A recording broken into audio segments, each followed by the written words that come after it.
चांगला आहे हो. समोर नेहमी कुठून आणची मी आजमधून आणची. ठीक आहे. आणि हाच असते फॅमिलीचा.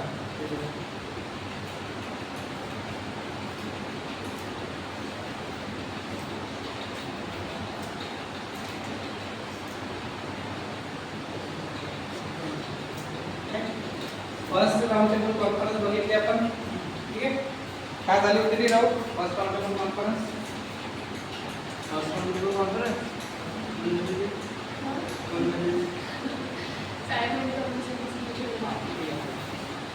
फर्स्ट राउंड टेबल कॉन्फरन्स का सुरू झाली? सर सायमन कमिशन ते डिस्कशन होणार होतं सर लंडनला. असं काही का? डिस्कशन तर झालं, निघून गेलं रे डिस्कशनचा वेळ. आता काय आलेलं आहे रिपोर्ट, फायनल रिपोर्ट. की सायमन कमिशननं रिपोर्ट बनवली मीडियासाठी काय काय चांगलं आहे कॉन्स्टिट्यूशनल रिफॉर्म्स मध्ये, कॉन्स्टिट्यूशनल राईट्स मध्ये. ठीक आहे. आणि सगळं ते आता पब्लिश करणार आहे.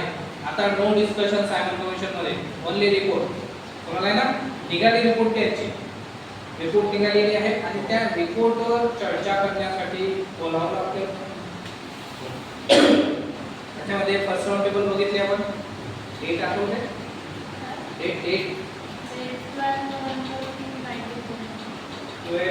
to 19 जानेवारी. बरोबर आहे. आणि इयर 1930 to 19.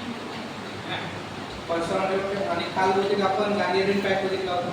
काय होता तो? गांधी आणि इरविन यांच्यामध्ये पॅक्ट झालं होतं. इरविनने काही डिमांड्स ठेवल्या होत्या, गांधीजींनी त्याच्या डिमांड्स ठेवल्या होत्या. आणि मग गांधीजी लंडनला त्याला तयार झाले. Second round table conference.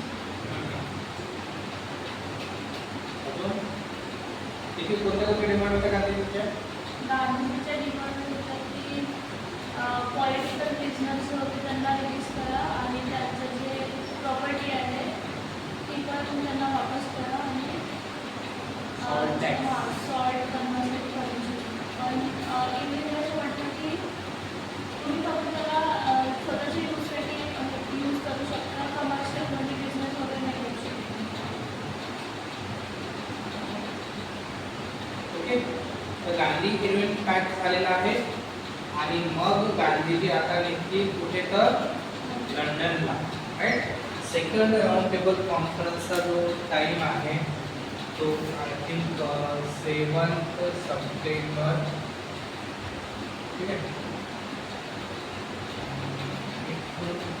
December पर्यंत आहे. ठीक आहे. यावेळेसपर्यंत कन्फर्म लागते 1931 राउंड टेबल कॉन्फरन्स चाललेली आहे. 1-2 दिवसाचं काम नाही. समजलं ना? मोठी चर्चा आहे. कारण की खूप लोक येत आहेत ना. प्रिन्सली स्टेट, मुस्लिम लीग, हिंदू महासभा, दलित वर्ग, शीख सगळ्या पार्ट्या आहेत है ना. तेवढा वेळ लागणार ना डिस्कशनला की काय काय आहे. आता फायनल झालेलं आहे. गांधीजी जाते सेकंड राउंड टेबल कॉन्फरन्सला गेलेले आहेत. म्हणजे इंडियन नॅशनल काँग्रेस गेलेली आहे. इंडियन नॅशनल काँग्रेस तर्फे गांधीजी लंडनला जाते. ठीक आहे. गेले कशाने गेले? हा हा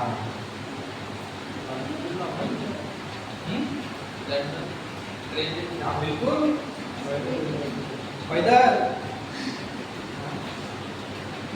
तुला काय वाटते गांधीजी आहेत?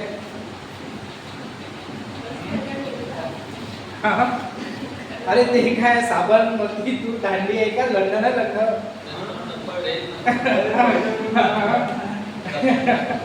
एवढा जवळ आहे की निघाले आणि बस पोहोचले असं नाही आहे ना. बरोबर आहे. लंडन दूर आहे ना. दूर जर म्हटलं तर मॅप बघ आता कुठे आहे. तर इंडिया कुठे आहे आणि लंडन कुठे आहे. दूर आहे ना. समजला? मग कशाने गेले ते शब्द मग दिसत. हा आयडिया आपला हे इथे दिसत तुम्हाला. ट्रेन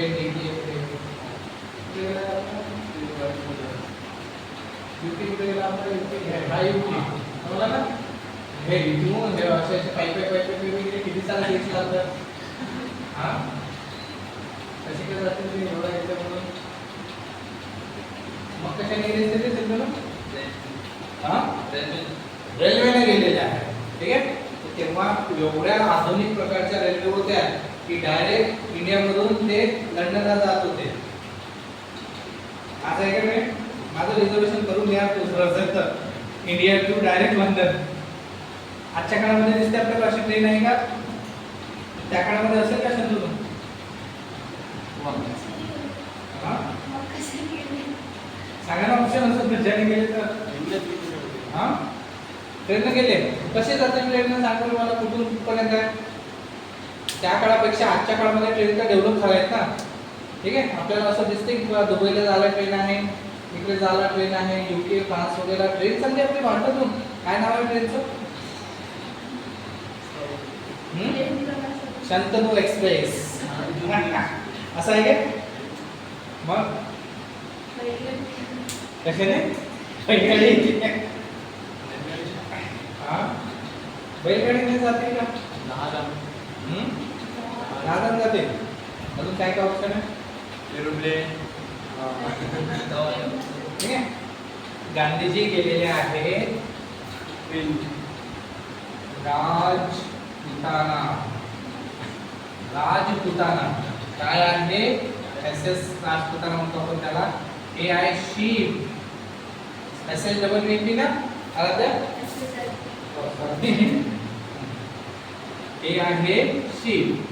आता मी ते याच्यासाठी लिहिलेलं आहे SHEEP. ठीक आहे, आधी सगळं तयार आहे कारण की हे सुद्धा आपल्याला जहाजामध्ये दिसते. हे शिप म्हणजे काय होते बघू ना आपण आले की नाही. ठीक आहे, दोन्ही आहेत. कशा आहेत ते बघूया आपण. ओके, SS राजपुताना हे जे शिप आहे या शिपने गेलेले आहे गांधीजी. तिकीट जर म्हटलं तर 3rd क्लास मध्येच गेले. जास्त पैसे खर्च नका करू म्हणे माझ्यासाठी, 3rd क्लास मध्ये मी जातो. समजले ना? तर INC तर्फे एक जो मेंबर आहे महत्वाचा ते कोण आहे? गांधीजी. बरोबर आहे, गांधीजी आहेत. मदन मोहन मालवीय,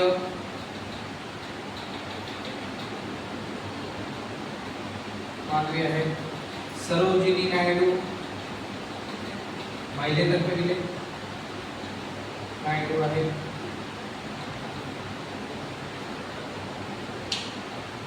आणि गांधीजींचे PA पण आहेत. एक कोण आहे ती ब्रिटनची महिला आहे. तिचं नाव काय आहे ना? असं ते गुजराती नाव असतं ना, असं बहीण बहीण काहीतरी म्हणतात ते. आहे ना असंच काहीतरी तिचं नाव आहे. तर ते सुद्धा होते. बरोबर आहे. आता इथं क्वेश्चन नाही तुम्हाला कोण आलेला आहे, पण जे ब्रिटन तर्फे जे फॅसिलिटी प्रोव्हाइड होणार ते फक्त गांधीजींना. बाकीचे तुम्ही आपापल्या पैशाने घ्या. तुम्हाला ना. आणि गांधीजीचा पण खर्च जो आहे तो जे बिर्ला होते आपले घनश्यामदास बिर्ला म्हणजे घनश्यामदास बिर्ला यांनी काही प्रमाणात खर्च केलेला होता गांधीजींचा. ते पण होते स्वतः. बरोबर आहे. तर हे सगळे लोक जायला निघाले कुठे? लंडनला. राईट. आणि जवळपास इंडिया म्हणजे बॉम्बे पासून निघाले ते. Bombay to London. ठीक आहे, किती दिवस लागले आहेत ना? जवळपास 14 days. Okay, 14 days. एवढे दिवस लागले आणि मग फायनली कुठे पोहोचले? तर लंडनला पोहोचले. बरोबर आहे. आता हे स्पोर्ट प्लेअर आहे. दूध तर पेत असते का तू? दूध पेते का? दूध कोणतं पेते? गाईचं. काय म्हशीचं गाणी पे? गाईचं पेत, म्हशीचं पेत, बकरीचं पेत. काय पेत? चांगलं नसते. किती सारे कॅलरीज आणि प्रोटीन असते बकरीच्या दुधामध्ये. याला माहित असेल ना? केलाय का तू? म्हशीचं पेत काय? तुझे बकरीचं पेला कसं असते? चहामध्येच पिलो. चहामध्ये पेला तसा नाही पेला का? गांधीजी माहिती आहे तुम्हाला? गांधीजी बकरीचं दूध पित होते. समजलं? आणि म्हणून गांधीजींची चांगली व्यवस्था व्हावी, त्यांना रोज बकरीचं दूध भेटावं याच्यासाठी 2 बकऱ्या जहाजावर नेल्या होत्या गांधीजी सोबत. समजलं? एका बकरीचं नाव आहे ती निर्मला असेल. निर्मला. ठीक आहे. तर पेपरला देणार काय? हा पेपरला देणार गांधीजीच्या बकरीचं नाव काय? येणार नाही आहे. ठीक आहे. तर अशा प्रकारे गांधीजींच्या 2 बकऱ्या सुद्धा त्यांच्या सोबत होत्या. ठीक आहे. ही गांधीजींना रोज डेली दूध भेटलं पाहिजे. आणि गांधीजी की बाकी तर काही खात नव्हते ना, फिश वगैरे हे ते असं काही प्रकारे खात नव्हते, नॉनव्हेज नाही, अहिंसावादी होते. समजलं ना. त्याच्यामुळे मग काय दुसरं खायला पनीर मला काय मी तो बनवत होतो की नव्हतं पनीर असेल का तेव्हा नाही. नसेल ना, आहे ना. असेल म्हणा, पण कदाचित माहीत नाही त्यांना प्रोव्हाइड होत असेल नसेल. पण गाईचं दूध होतं, म्हशीचं होतं, पण गांधीजी पीत होते बकरीचं. मला म्हणून उद्यापासून सगळ्यांनी बकरीचं दूध प्यायला पाहिजे. ताकद बघा ना, स्वातंत्र्य दिलाय ना गांधीजींनी, एवढं मोठं आंदोलन चालवलं. कशाची ताकद आहे? बकरीच्या दुधाची. तर गांधीजी निघाले आणि पोहोचले. ठीक आहे.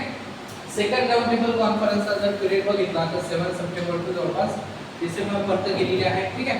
प्लस तेच आहे लगभग थोडा चेंजेस आपल्याला असं दिसते याच्यामध्ये, कारण की जे आता व्हाईसराय आहे इंडियाचे, तो बदललेला आहे. तो कोण आहे आता? विलिंग्टन आहे. इर्विन गेलेला आहे. समजलं? विलिंग्टन आहे. ब्रिटनला चेंजेस झालेले आहे. ब्रिटनला काय झालेलं आहे? सरकार बदललेली आहे. ब्रिटनला नॅशनल गव्हर्नमेंट आलेली आहे. National government. ठीक आहे. तरीही पीएम कोण आहे? तर रॅम्से मॅकडोनाल्ड.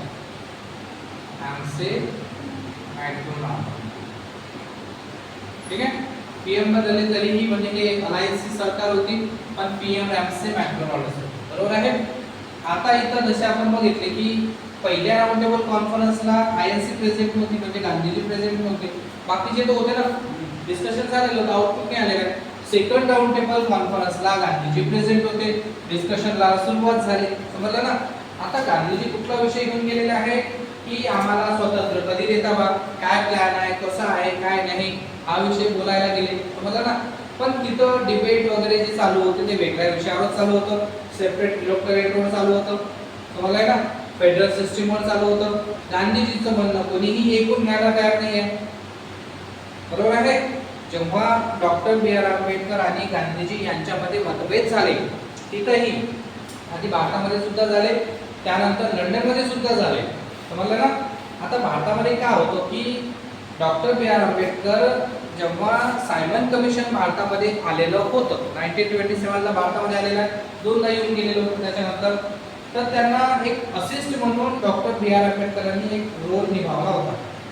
राईट. कशासाठी होतं की डिफरेन्स क्लासेसला पॉलिटिकल राईट्स भेटायला पाहिजे. राईट. डिफरेन्स क्लासेसला सेपरेट इलेक्टोरेट भेटायला पाहिजे. समजलं ना. याच्यासाठी ही लढाई होती. 1927 पासून सायमन कमिशनच्या मागे होते. सेपरेट इलेक्टोरेट द्या, सेपरेट इलेक्टोरेट द्या. बरोबर आहे. नवीन नाही आहे ना काही. ऑलरेडी मुस्लिमांना 1900 कधी भेटलेला आहे? 1909ला मुस्लिमांना भेटलेला आहे. आणखी दायरा वाढला 1919ला. समजलं ना. नवीन विषय नाही आहे सेपरेट इलेक्टोरेट, जुनाच आहे. फक्त डिफरेन्स क्लासेस त्याच्यामध्ये नव्हता. बरोबर आहे. हा विषय घेऊन त्यांनी इंडियामध्ये थोडंसं पाठपुरावा केला सायमन कमिशनला. बरोबर आहे. जेव्हा सेकंड राऊंड टेबल कॉन्फरन्सला जाणार होते तेव्हा गांधीजी आणि डॉक्टर बी आर आंबेडकर यांच्यामध्ये पुन्हा तेच वैचारिक युद्ध चालू होतं. ठीक आहे. डॉक्टर बी आर आंबेडकर ठाम होते की दलितांसाठी मी सेपरेट इलेक्टोरेट घेऊन येणारच. बरोबर आहे. आणि गांधीजी म्हणायचे तुम्ही काही पण करा, पण मी डिफरेन्स क्लासेसला सेपरेट इलेक्टोरेट देऊ देणार नाही. ठीक आहे ना. आधीच बॉम्बेला 2 जण भांडले, इथे 2 जण आपापल्या मुद्द्यावर ठाम होते आणि तिथं गेल्यावर सुद्धा भांडले. समजलं ना. तिथं गेल्यावर डॉक्टर बी आर आंबेडकरांनी दलितांचा मुद्दा मांडला, डिफरेन्स क्लासेसचा मुद्दा मांडला, यांना सेपरेट इलेक्टोरेट भेटायला पाहिजे, कन्व्हिन्स करण्याचा प्रयत्न केला आणि ब्रिटनची सरकार कन्व्हिन्स झाली. समजलं ना. कारण की त्याच्यानंतर आपल्याला असं दिसते कम्युनल अवॉर्ड जारी झाला, ज्याच्यामध्ये डिफरेन्स क्लासेसला सेपरेट इलेक्टोरेट देण्यात आलेला आहे. बरोबर आहे. पण गांधीजींचं म्हणणं कोणीही ऐकून घेतलं नाही तिथे. ना स्वातंत्र्याचा मुद्दा, ना सेपरेट इलेक्टोरेट न देण्याच्या कारण काय आहेत, काय नाही आहे, डॉक्टर बी आर आंबेडकरांसोबत कोणीही काही ऐकून घेतलं नाही. बरोबर आहे ना. आणि शेवटी मग गांधीजी नाराज होऊन भारतामध्ये वापस चालले. समजलं ना. ठीक आहे. आणि त्याच्यानंतर मग काय त्यांना असं वाटलं की यार आता काय करायला पाहिजे. आपण लंडनला गेलो, आपलं कोणीच ऐकून घेतलं नाही. लोकांनी कमेंट सुद्धा केल्या बाहेर, अरे गांधीजी थोडंसं जोराने बोलायला लागत होतं म्हणते राऊंड टेबल कॉन्फरन्समध्ये. जर जोरात बोलले असते तर तुमचं म्हणणं ऐकून घेतलं असतं. एवढ्या शांततेने आणि आरामशीर बोला कोण ऐकेल, समजलं ना. तर अशा प्रकारच्या कमेंट सुद्धा लोकांच्या आलेल्या होत्या, पण त्या काही इम्पॉर्टंट नाही. म्हणजे तुम्ही खूप लाऊडली बोलत आहे म्हणजे समोरचा एकदम कन्व्हिन्स होईल आणि तो सगळ्या तुमच्या डिमांड ऐकेल असं असते का, नाही ना. याआधी गांधीजी पॉवरफुल पर्सन आहे. पूर्ण साऊथ आफ्रिकेला त्यांनी न्याय दिलेला आहे. भारतीय लोक जे होते, जे आपल्या एशियाचे लोक होते, त्यांना न्याय दिलेला आहे तिथं. तेव्हा काय ते ओरडत बोंबलत होते का केस होते म्हणून, ठीक आहे, असं काही नाही आहे. पण लोक आहेत कमेंट करायला मागे पुढे बघत नाही, राईट. तर त्यांनी तशा प्रकारच्या कमेंट केल्या, ओके. आणि अशा प्रकारे मग सेकंड राऊंड टेबल कॉन्फरन्स संपली, बरोबर आहे. गांधीजी नाराज होऊन आले, गांधीजींचं कोणी ऐकलं नाही तिथं, समजलं ना. आणि मग नाराज झाल्यावर आता काय करायचं, तर गांधीजींनी पुन्हा सिव्हिल डिसओबिडियन्स मुवमेंट चालू केली. पण बघा, एकदा मुवमेंट चालू केली, पुन्हा स्टॉप केली, पुन्हा चालू करत आहे. पहिल्यासारखा रिस्पॉन्स भेटेल का जनतेचा, नाही आहे. कोणतीही गोष्ट जेव्हा फर्स्ट टाइमला चालू होते त्याच्या मागे फार मोठा एक रिस्पॉन्स, एक पब्लिक क्राऊड असा असतो ना. पण जसा जसा वेळ निघून जाते, क्राऊड कमी कमी होतो. तोच मुद्दा जेव्हा पुन्हा उठवल्या जाते तेव्हा आपल्याला फार कमी प्रमाणात क्राऊड दिसतो. स्टार्टिंगला जसं कॉकरोच जनता पार्टी बनलेली होती, जेव्हा तो लंडन अमेरिकेवर शायद आहे ना, इंडियामध्ये आलेले होते डिक्की, राईट.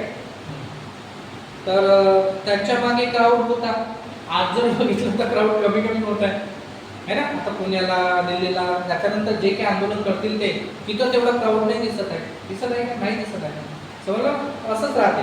पहिल्यांदा तुम्ही मुवमेंट चालू करत आहे, नवीन नवीन जोश, एनर्जी सगळ्या गोष्टी राहतात आणि पीपल जे क्राऊड आहे आपल्या भारतीय जनतेला मोठ्या प्रमाणात सपोर्ट करते.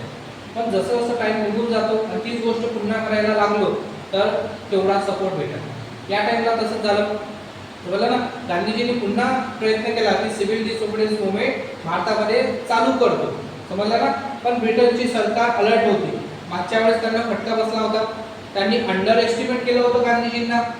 त्यांना असं वाटलं की काय मिठी उचलणार आणि सत्याग्रह करणार, कुठे फैलणार भारतामध्ये.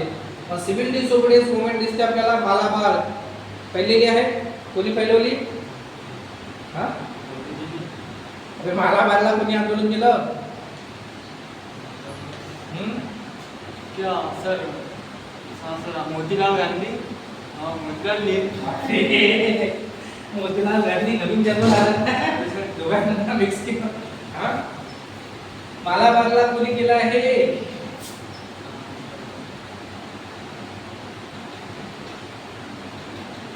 तमिळनाडू, बंगाल. वाचा आता वाचा, घरी तुम्ही वाचलंच नाही आपण. बंगाल नाही, गुजरात नाही, युनायटेड प्रोव्हिन्स नाही. एवढं मोठं आंदोलन केलं राहुल. चौथ्यांदा की पाचव्यांदा मी ही गोष्ट रिपीट करत आहे की कुठे कुठे आंदोलन झालेलं आहे. सकाळच्या बॅचला गेलं, पुन्हा संध्याकाळच्या बॅचला गेलं, पुन्हा सकाळच्या बॅचला गेलं, केलं आहे ना. आता पुन्हा विचारत आहे कोणी केलं बंगालला, सुभाषचंद्र बोस. सरदार वल्लभभाई पटेलने कुठे केलं, गुजरातला. तमिळनाडूला कोणी केलं, वाचलंच नाही आपण. कोण आहे, C Rajagopalachari. United प्रोव्हिन्सला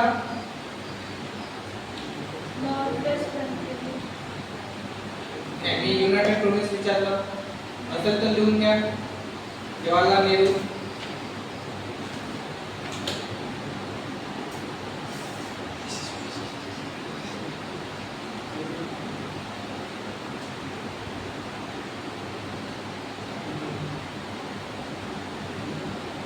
north west फ्रंटियरला कोणी केलेला आहे,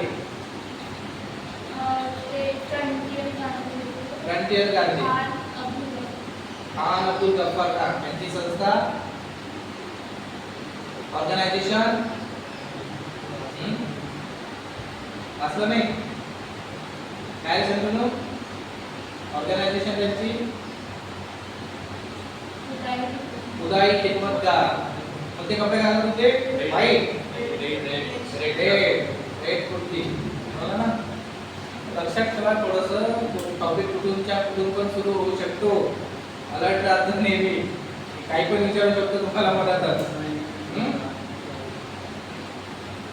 ओके, तर ते सिव्हिल डिसओबिडियन्स मुवमेंट एका टाइमला पूर्ण भारतमध्ये फैललेलं होतं. प्रत्येक राज्यामध्ये आपल्याला दिसत आहे मिठाचा सत्याग्रह. आणखी वेगवेगळ्या माध्यमातून जसं गांधीजींनी गाईडलाईन्स दिलेला होता, नोकऱ्या सोडा, टॅक्स नका करू, सगळं चालू होतं. थोडंसं ब्रिटनचं लक्ष फुटलेलं होतं, त्याच्यामुळे खूप मोठ्या प्रमाणात आंदोलन झालं. कारण की गांधीजींना फार लेट अरेस्ट झालं. बरोबर आहे ना. आंदोलन सुरू होऊन त्याच्यानंतर जेव्हा ते धारासनाचा सत्याग्रह करायला निघालेले होते, धारासना, मग त्यांना अरेस्ट केलं. समजलं आहे. तोपर्यंत वेळ निघून गेली होती, सगळीकडे फैललेलं होतं. धारासनाला कोणी केलं मग? धारासनाला काय ते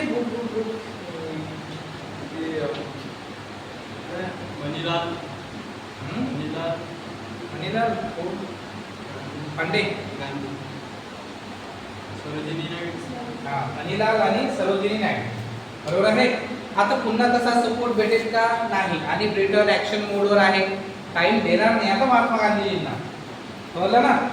जसं गांधीजींनी म्हटलं की बा मी पुन्हा सिव्हिल डिसओबिडियन्स मुवमेंट चालू करत आहे, तसंच काय केलं, गांधीजींना अरेस्ट केलं आणि जेलमध्ये टाकलं. यावेळेस जेलचं लोकेशन काय होतं? पुण्याचं एरवडा जेल. पुण्याला गेलेला आहे कोणी? गेली आहे का तू? कशाने गेली आहे? ट्रॅव्हल्सने गेली. तर तिथं एक प्लेस जसा पाडवचा बायपास शिवाजीनगर तिथे आलं आणि त्याच्या आधीच बहुतेक एरवडा असे ते ओरडतात. ठीक आहे, तेच एरवडाचे पुण्याचं. ठीक आहे, तिथे ठेवलेलं होतं महात्मा गांधीजींना. ठीक आहे. मग नंतर दिसते आपल्याला तिथं ठेवून काय झालं बा, कम्युनल अवॉर्ड कसा झालेला आहे, समजलं ना. तर याच्यामध्ये असं झालेलं आहे की डॉक्टर बी आर आंबेडकर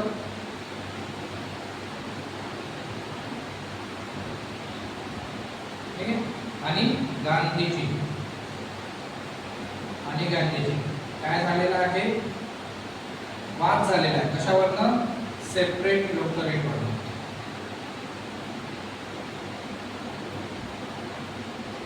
ठीक आहे, या मुद्द्यावर दोघांमध्ये वाद झाला. आता बघा चूक कोणाची, म्हणजे चूक कोण आहे यावेळेला आणि बरोबर कोण आहे, काय वाटेल तुम्हाला?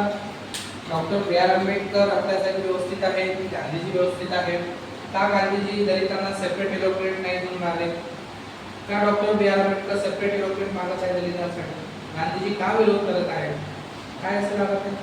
कोण तुम्हाला कोण वाटते बरोबर आहे?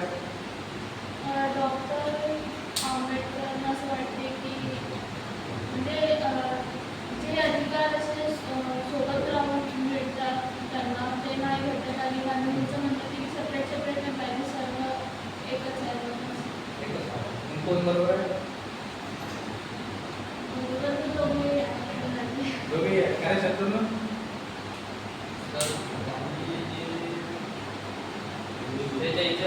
म्हणजे बाबासाहेब सगळ्यासाठी एक समान, म्हणजे आपले जे बाबासाहेबांचे लोक नाथ पंत, तर ते त्याच्या हे महाग लोक, गांधीजी जे जाती होती ते लोक महाग लोकांना असं अस्पृश्य समाजामध्ये म्हणून ते त्याला जॉब नाही दे, काही नोकरी नाही होते.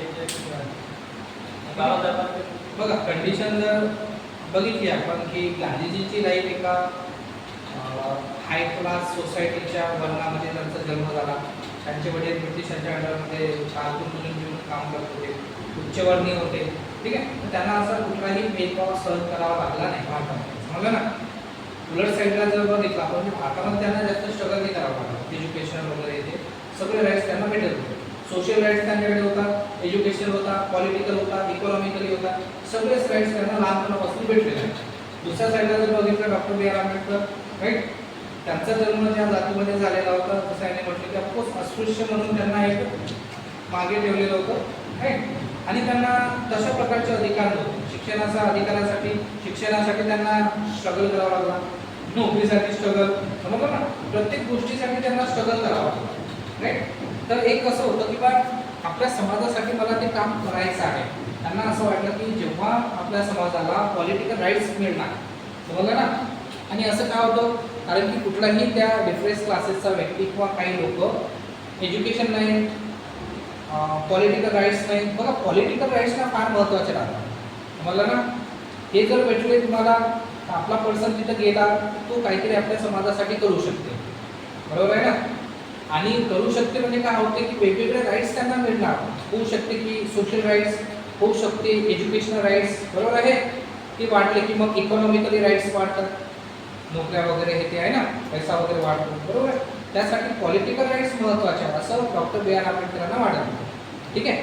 आता दलित जरी हिंदूंचा पार्ट आहे, आहेत ना, जसं मुस्लिम वेगळे आहेत हिंदूपासून आहे का नाही, पण जे डिप्रेस क्लासेसवाले होते, दलित वर्ग जो होता, अस्पृश्य वर्ग जो होता तो हिंदूमध्येच होता, समजलं ना.